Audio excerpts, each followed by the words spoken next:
नमस्कार, news point में आपका स्वागत है और मैं हूं ललित खजूरिया। शाह फैसल ने एक ऐसा बयान दिया है, बयान नहीं, फेसबुक पर जो उन्होंने अपना एक पोस्ट की, उस पोस्ट में यह कहा हुआ है कि हिंदुस्तान में जो 20 करोड़ मुस्लिम हैं वो महफूज नहीं है। यानी कि कल तक वो आईएएस की कुर्सी पर थे, तब हिंदुस्तान के कसीदे कसे जा रहे थे, लेकिन जैसे ही राजनीति में कूदने का फैसला किया और राजनीतिक बयान देना शुरू कर दिया।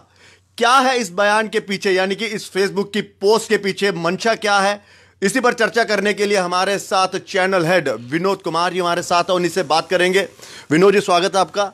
शाह फैसल आईएएस 2010 यूपीएससी का टॉपर जब कुर्सी पर बैठता है तो हिंदुस्तान के संविधान की बातें करता है। तत्कालीन प्रधानमंत्री ने बकायदा डॉक्टर मनमोहन सिंह इनको बकायदा सम्मानित करते हैं और जम्मू कश्मीर के आइकन बनकर उभरे थे कि एक ऐसा युवा जिसने घाटी के हालातों को दरकिनार करते हुए और कलम थामी और आईएएस का एग्जाम पास किया। लेकिन आज वो जिस तरह से बयान दे रहे हैं, आपको क्या लगता है कि राजनीति में वो अब जानते हैं कि राजनीति किस तरह से करनी है, इस्तीफा दे दिया अपने उस पोस्ट से?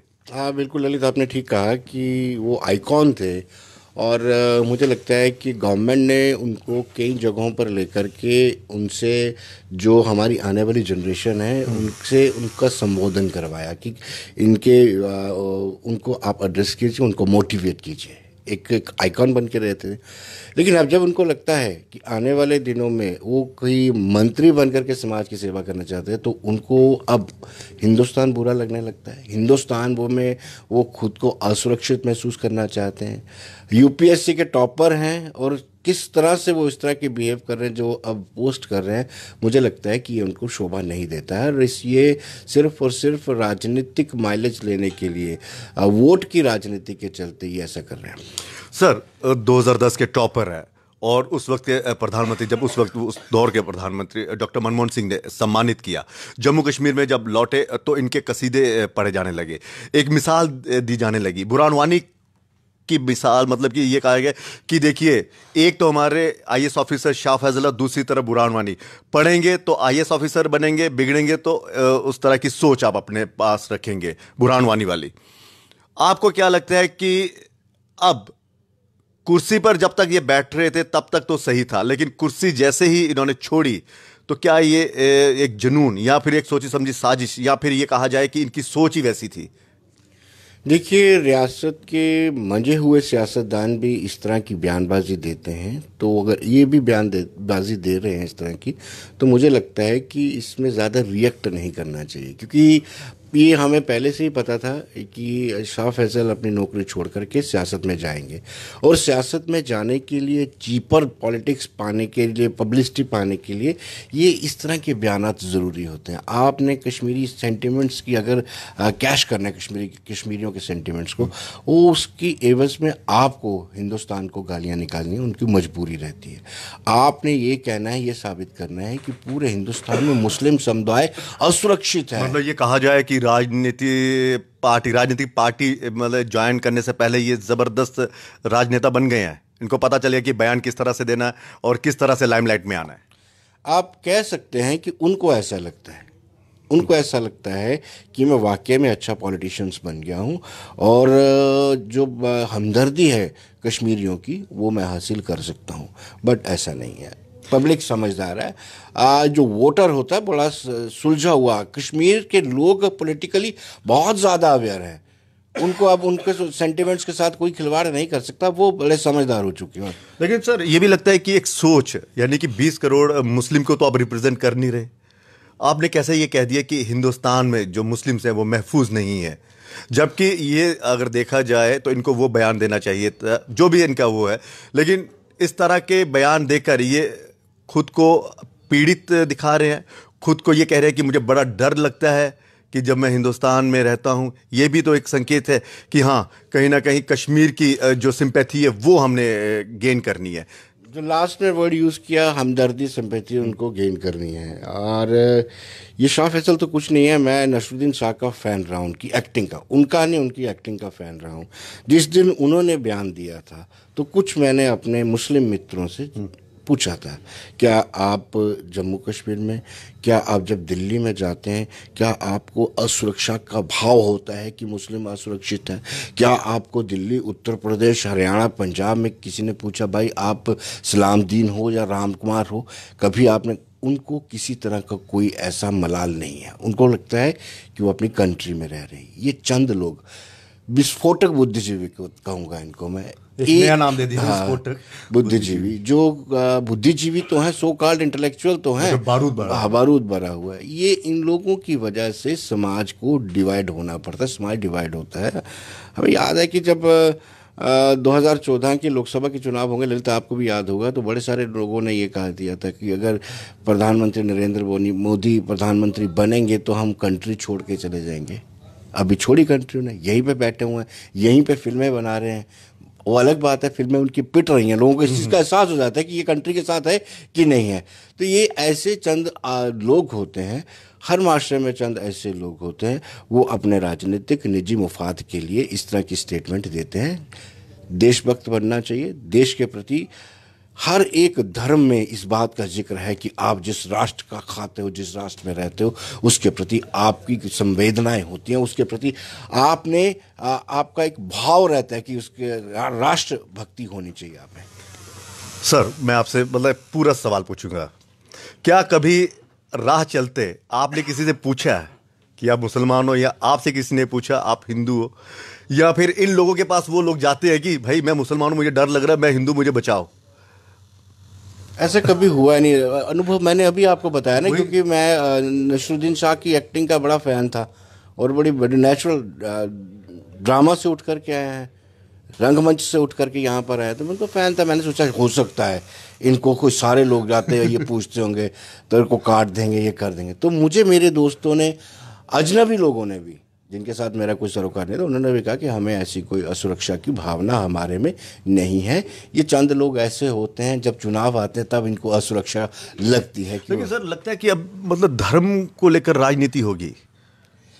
देखिए, मैं तो चाहता हूं नहीं हो, आप भी चाहते नहीं हो। हर एक सुलझा हुआ जो सेकुलरिज्म पर विश्वास करता है, फेथ करता है, जो डेमोक्रेसी पर फेथ करता है, जो इंसानियत पर फेथ करता है, वो कभी नहीं चाहेगा। पर धर्म की राजनीति होगी। धर्म की राजनीति भाजपा करेगी, धर्म की राजनीति कांग्रेस करेगी, धर्म की राजनीति सपा करेगी, बसपा करेगी, सब के सब करेंगे। क्योंकि राजनीति, जिसका नाम ही राजनीति है, तो उसको फीड करने के लिए ऐसा कुछ करना पड़ता है। लेकिन अगर उमर अब्दुल्ला साहब उनके इस बयान की तारीफ करते हैं, तो फिर तो ये सोचना बहुत समझना बहुत आसान है कि हाँ, वो भी इस राह पर चल पड़े, जबकि उनको इस तरह के बयानों का बाकायदा उनको खंडन करना चाहिए था कि हिंदुस्तान के प्रति अपना वो दिखाते कि नहीं, हिंदुस्तान में कोई भी धर्म के लोग हैं वो सब सुरक्षित है। लेकिन उन्होंने इसको बढ़ावा दिया शाह फैसल के इस बयान को। देखिए, अभिव्यक्ति की आज़ादी है और इस आज़ादी का अनलिमिटेड इस्तेमाल किया जा रहा है, प्रयोग किया जा रहा है, लाभ इसका प्रयोग किया जा रहा है। ये उमर अब्दुल्ला के वालिद फारूक अब्दुल्ला अगर ये कह सकते हैं कि जो बच्चे पत्थर मार रहे हैं वो काज के लिए मार रहे हैं, तो ये भी कह देंगे कोई, मुझे बड़ा उसमें नहीं लगता है। कल परसों इनकी ये स्टेटमेंट थी, हालांकि बाद में उसका खंडन किया उन्होंने कि देखिए मजबूरी थी युवाओं के पास, उनको गन उठानी ही थी। इस तरह की स्टेटमेंट देख के आप जीत जरूर सकते हैं, लेकिन लोगों का दिल नहीं जीत सकते। जिनके बच्चे मरे हैं, जिनके बच्चे गन की तरफ जाकर के, जिन्होंने मौत को गले लगाया है, वो मौत को थामा है, वो सोचते हैं, वो सोचने पर मजबूर हो जाते हैं कि ये पॉलिटिशियंस हमारी शहादत जो देश के लिए अपने जान कुर्बान की। नहीं, मैं उनकी भी बात करता हूँ जो कश्मीरी बच्चे मरे हैं, वो भी हमारे बच्चे, हमारे देश के बच्चे हैं। लेकिन उनके पेरेंट्स भी सोचते हैं कि क्या गन कल्चर की तरफ क्यों अपने बच्चे को ले जाना चाहता है।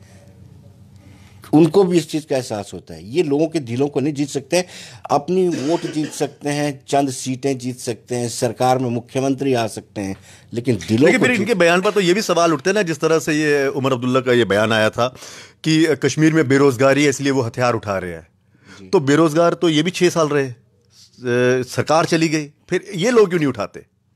देखिए, ये मैंने ललित जी पहले भी आपके साथ बहुत बार डिस्कस किया है।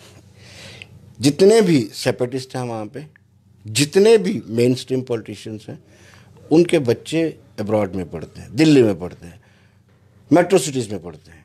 ये वो गरीब तबका होता है जिनको उकसाया जाता है। जिनको आज़ादी के नाम पे उकसाया जाता है कि आपको अभी मिली आज़ादी, बस कोसों दूर रह गई आज़ादी, उनके नाम पे उकसाया जाता है। और शायद मैं आज एक मरतबा फिर कहूँगा, ललित, की जो मेन स्ट्रीम पॉलिटिकल पार्टीज़ हैं उनके लीडर्स का जो रोल है ना वो नेगेटिव ही है मुझे लगता है। उनको चाहिए कि लोगों को कहें कि पत्थर नहीं, हाथ में लैपटॉप टैब पकड़ें, क्योंकि युग जो है अब, जो नई जनरेशन है उसमें हाँ, इतिहास लिखें, कुछ नहीं, आप उसमें आपको पढ़ना है, उसमें आपको डिलीवर करना है। आप गन से कुछ नहीं, खुद आप कहते हो कि बातचीत ही समस्या का समाधान है। ये सभी मेन स्ट्रीम पॉलिटिकल पार्टीज कहते हैं बातचीत ही समस्या का समाधान है, लेकिन जब लोकल्स को समझाने की बारी आती है तो ये उनको बातचीत पे टेबल पे थोड़ी आते हैं। फिर उनको जो सूट करता है, आप देखिए नेशनल कॉन्फ्रेंस के फॉर्मर स्पीकर रहे, कई बार कैबिनेट मिनिस्टर रहे, वो हाउस की प्रोसीडिंग के अंदर पाकिस्तान जिंदाबाद बोल जाते हैं क्योंकि उनको सूट करता है, उधर उनको वोट मिलते हैं। लेकिन जैसे मैंने शुरुआत में कहा, अब भी कह रहा हूं कि आप अपनी सीट जीत सकते हैं, सरकार बना सकते हैं। दिलों को जीतने के लिए आपको दिल से दिल की बात करनी पड़ेगी, सच्ची बात करनी पड़ेगी, इंसानियत से बात करनी पड़ेगी। वाकई कि दिल जीतना बेहद ज़रूरी है। वही राम मंदिर की अगर हम बात करें तो वो तारीख जो है वो आगे बढ़ गई है, इस महीने की आखिरी सप्ताह में ये इस पर सुनवाई होगी। आपको क्या लगता है कि राजनीति देखने को मिल रही है? देखिए ललित जी, इससे मैं सहमत नहीं हूँ, क्योंकि मैटर सब जुडाइज है, सुप्रीम कोर्ट सर्वोच्च न्यायालय के पास है और सर्वोच्च न्यायालय में किसी तरह की राजनीति नहीं चलती है। इसलिए मैं नहीं कहूँगा, लेकिन राजनीति हो रही है, न्यायालय के बाहर राजनीति हो रही है।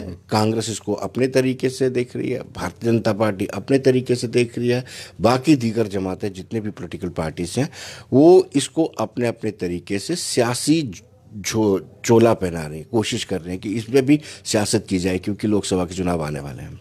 तो सियासत की बात करेंगे, कल 2 बड़ी फिल्में रिलीज हो रही है। एक उड़ी फिल्म रिलीज हो रही है जो सर्जिकल स्ट्राइक पर आधारित है, और एक the accidental prime minister doctor Manmohan Singh पर आधारित है। आपको क्या लगता है, इस पर राजनीति देखने को मिलेगी? देखिए, जो जीता वही सिकंदर, ये सोच भारतीय जनता पार्टी की, ये मानना पड़ेगा। टाइमिंग देखिए, भले ही अब ये भारतीय जनता पार्टी के लोग नहीं कहते कि टाइमिंग से हमें कोई लेना देना नहीं है, जिसने डायरेक्टर ने बनाई, प्रोड्यूसर ने बनाई, आप उनसे बात कीजिए, लेकिन टाइम देखिए आप। जो एक्सीडेंटल प्राइम मिनिस्टर, उसमें ये बताया गया कि कैसे 10 साल प्रधानमंत्री, पूर्व प्रधानमंत्री डॉक्टर मनमोहन सिंह कैसे काम किया और कैसे उनको सलाह दी जाती रही। अगर उड़ी की बात करें, बहुत कहा इन्होंने कि हमारे पास सबूत बताए, सरकार सबूत है। आम आदमी पार्टी के लोगों ने भी कहा, कांग्रेस के लोगों ने भी कहा सर्जिकल स्ट्राइक। पहले तो इन्होंने कहा कि सर्जिकल स्ट्राइक के सबूत बताए, फिर बाद में जब सबूत थोड़े मिले, उनको जानकारी मिल गई, उसके बाद ये कहने लगे कि हम भी अपने ज़माने में सर्जिकल स्ट्राइक करते थे। लेकिन जो सेल्फ मार्केटिंग जानता है वो करता भी है अपनी सेल्फ मार्केटिंग, जिसको पता होता है सेल्फ मार्केटिंग कैसे करनी है। कि भारतीय जनता पार्टी के लोग इस मामले में बड़े माहिर हैं। क्या कहते हैं कि भारतीय जनता पार्टी ने मतलब कि एक कार्ड वो कैश कर ली है कि जिसपे कांग्रेस जो सर्जिकल स्ट्राइक पर सवाल उठाती थी, बाकायदा ये कहा जाता था कि ये सर्जिकल स्ट्राइक हुई नहीं है। अगर हम संजय निरुपम की बात करें तो ये झूठी वो बात है। या फिर जिस तरह से आम आदमी पार्टी की बात करें, उन्होंने सबूत मांगे थे और सबूत तो ये फिल्म कितना इम्पैक्ट डालेगी अब उन लोगों पर कितना असर डालेगी जो सबूत मांगते थे। भारतीय जनता पार्टी का यही मकसद था कि ये इस फिल्म के जरिए अब हम बताएंगे कि सेना के साथ किस तरह से दिया जाता है और जो सवाल आप पूछ रहे थे उसका जवाब किस तरह से दिया जाता है। बिल्कुल, आपने ठीक कहा कि ये इतने सेंसिटिव इश्यूज होते हैं, इस पर सियासत ना ही की जाए तो ठीक है।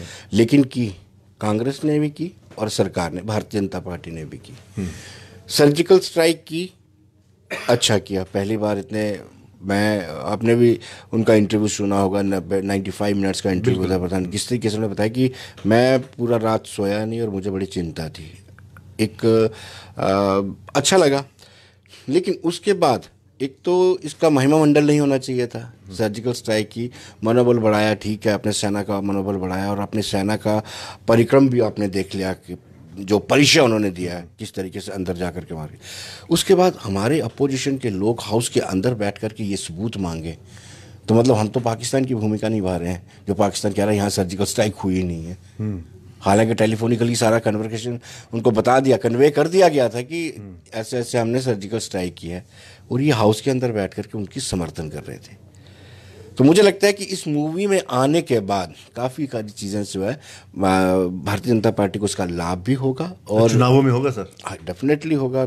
जो लोग इसको जुटलाने की कोशिश करते थे कि सर्जिकल स्ट्राइक हुआ ही नहीं है, उसमें थोड़ा बेनिफिट जरूर। अगर हम द एक्सीडेंटल प्राइम मिनिस्टर की बात करते हैं, इसमें आपको क्या लगता है कि डॉक्टर मनमोहन सिंह का वो किरदार जो उन्होंने, मतलब किरदार क्या, जो उन्होंने अपनी भूमिका निभाई एज ए प्राइम मिनिस्टर, उसका पूरा सच इस फिल्म के जरिए दिखेगा? और जो आरोप लगते आ रहे थे कि ये सोनिया गांधी के कहने पर चलते थे, या संजय बरू ने अपनी किताब में लिखा भी है कि कई बार मैं इनको बताता था कि किसके साथ आपने ताल्लुकात करने, पाकिस्तान के साथ कैसे बातचीत करनी है, क्या एक मीडिया एडवाइजर मतलब इतना प्राइम मिनिस्टर को इतनी इंस्ट्रक्शंस दे सकता है, इतनी डायरेक्शंस दे सकता है? ये भी इस फिल्म में देखने को मिलेगा। देखिए, फिल्म जब रिलीज होगी उसके बाद संजय भरू का जो रिएक्शन होगा, उसके बाद ही उसके बाद में ये पता चल पाएगा कि वाकई फिल्म उनके किताब के मुताबिक बनी है या उसमें किसी तरह की छेड़खानी की गई है।